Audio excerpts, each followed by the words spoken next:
Yo guys, what's up? Caroline here, and today I'm going to be doing an 85 rated Diogo Jota review. This is all going to be in Weekend League, in Foot Champions, with Jota in the striker position in a 4-1-2-1-2 narrow. So without further ado, let's get straight into the gameplay highlights and straight into the first clip here. We launch the ball across the field to Rom. Rom finds Bernardo Silva. He gets it into Diogo Jota. Back into Bernardo Silva, back into Jota. Going to use that speed, get past his man. Brilliant work from Jota. Takes it past him and goes for goal. I used the Hunter Kemper on him. It does give him 93 pace, getting a +8 to the acceleration and a +8 to the sprint speed, taking it up to 96 and 90 respectively. As you can see in the background again, him just using that pace to get him behind, goes for goal across the goalkeeper and slams it into the back of the net before doing his signature celebration, which honestly is really cool. Like I mentioned, he does have some really good pace stats, and just using it again here to get him behind, puts the cross in, which is actually pretty decent. He's got 73 crossing, which is, like I said, pretty decent. He does also have 77 vision, 77 short pass and curve, and 72 long passing. As you guys see here, makes a short pass in the background to get his first assist of this video, moves it on to Sadio Mane, who finesses it from outside the box and finds the back of the net. Brilliant finish. And he is going to return the favour here. Mane gets it into Jota. Unfortunately, the shot is saved, but on the rebound, he slams it into the back of the net. This guy is not having it. He pauses and he quits immediately. Moving on to the next match in this video, Emre Can gets it, moves it on to Mane. It takes a lucky deflection, comes to Jota. Good work from him, keeps the ball really well. Good dribbling from him, keeps it close to his body. Brilliantly done by Jota, who slams it into the near post, and we do get another goal with him. But like I mentioned, some really good dribbling before that just to get into that chance in the first place. The dribbling is kind of decent on the card. He does have 86 agility with 85 balance, 87 reactions, 84 ball control with 85 dribbling, and 80 composure. Looks to be very composed from a goal there, using the 5-star weak foot and smashing it across the goalkeeper and into the back of the net. We are going to get another goal here on that 5-star weak foot.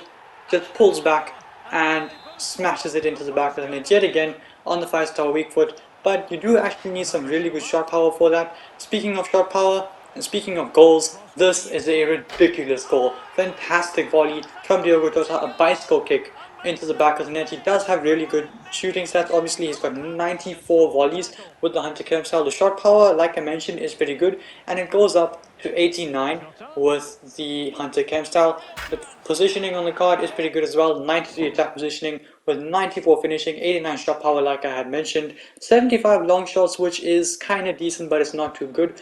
Well, not the best, should I say. He does also have 94 volleys, like I said, with 77 penalties. As you guys can see, he smashes another one into the back of the net in the background. Fantastic goal, and again, brilliant movement from him here.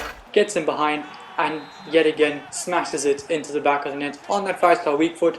Just give the ball to him, press circle, and he will find the top corner more often than not. But you can also use him as a hold-up striker. He's got the physical for it. Here, he's not needing to use it. He just gets the ball, turns, plays it in behind with a brilliant pass for Bernardo Silva, who is sticky. He keeps the ball, and we do end up scoring a fantastic goal with Bernardo Silva on that weak foot. Here again, Jota gets it, turns, plays it in behind to Sadio Mane, does really well, goes for goal, and unfortunately gets blocked. But we are going to see if we can go ahead and get another goal here. Brilliantly done by Jota, cuts inside and curls it into the top corner. Not too much curl on that, but regardless, he was able to find the top corner with a brilliant finish. Anyway, like I mentioned, he can be used as a hold-up striker. Here in these situations, not needing to use that physical, but the physical on the card is pretty good nonetheless. He does have 81 jumping with 83 stamina, 71 strength, which isn't that high, but he does have 85 aggression, which of course is pretty good. Moving on to the next match, so Bellingham here gets it into Jota, neat control and a neat pass into Sadio Mane, who turns and smashes it into the back of the net to get Jota his final goal contribution of this video.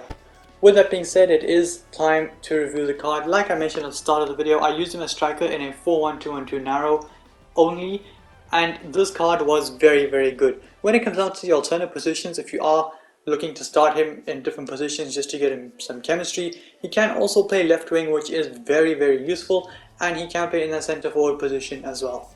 Like I said, it is time to review the card, so heading into the player bio on the card, he does have an amazing goal return. 12 games with 10 goals and 3 assists, all in Weekend League. is absolutely fantastic. Not much more I could have asked from him. He literally carried my team, him and Bernardo Silva, and I did end up getting Leao from Reds, so it was a pretty big W. And yeah, so heading into the accurate details on the card, he does have, as you can see, 85 pace. Like I had mentioned at the start of the video, I slapped a Hunter Chem style on him.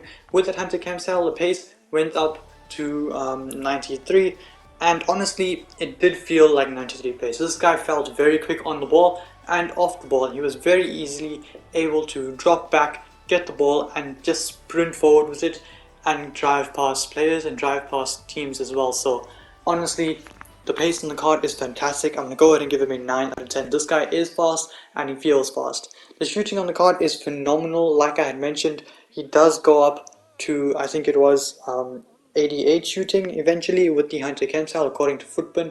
So the shooting on the card is fantastic and you can feel it in him. The finishing is ridiculous, shot power is ridiculous, and he does have the 5-star weak foot as well, which of course is a huge plus on the card. So I do think that the shooting on the card is very good. He does get it, in my opinion, an 8.8 out of 10 for shooting. It is fantastic. The passing on the card honestly is pretty good. It's not too bad, it's solid, and it's not your average striker passing, okay? He can make pretty good crosses, he can make some pretty good short passes and long passes if you really require him to. So in my opinion, the passing on the card is fantastic, and I'm going to go ahead and give him a 7 point. Actually, I'll go ahead and give him an 8 out of 10. The passing on the card is phenomenal and he does deserve an 8 out of 10. Dribbling on the card, like I said, is phenomenal. He's very easily able to just run past players when I spoke about his pace. So same goes for the dribbling. Obviously that does contribute. He can't run past players if he's taking donkey touches. So in my opinion, the dribbling on the card is fantastic. This guy is able to keep the ball very close to his feet. He's got very well-rounded dribbling stats apart from the composure, but you can't really feel the composure. It does feel a lot higher than it actually is. So in my opinion, the dribbling is phenomenal. I'm going to go ahead and give him an 8.9 out of 10. I feel like the dribbling on the card is better than the shooting. It is really good. Defending, the heading accuracy on the card is decent, but for some reason he just headed every single header straight at the goalkeeper. But trust me, the bicycle kicks on this card is kind of decent. You might want to give a few a try here and there. When it comes down to the physical on the card, it was absolutely phenomenal. This guy was so easily able to hold off players on the ball and move the pass on or run in behind while shielding players. So physical on the card is brilliant. He's able to last the whole game as well. Jumping is decent. He can win a fair share of headers despite being pretty small. And the strength, like I said, is not the highest, but he does have 85 aggression, which you can feel in game. So in my opinion, the physical on the card is pretty good. Is this card worth 30,000 coins? Yes. Definitely, without a doubt, he is one of the best strikers I've used in the Premier League so far, and I do 100% recommend him for your team. With that being said, I do bring an end to the video. I did try something new this video, a different format of video, rather than going into the stats before. I went into the stats during the gameplay highlights. If you liked it, smash a thumbs up, let me know if you like the style of video, and I will do more. With that being said, subscribe and stay tuned for the next one. Peace.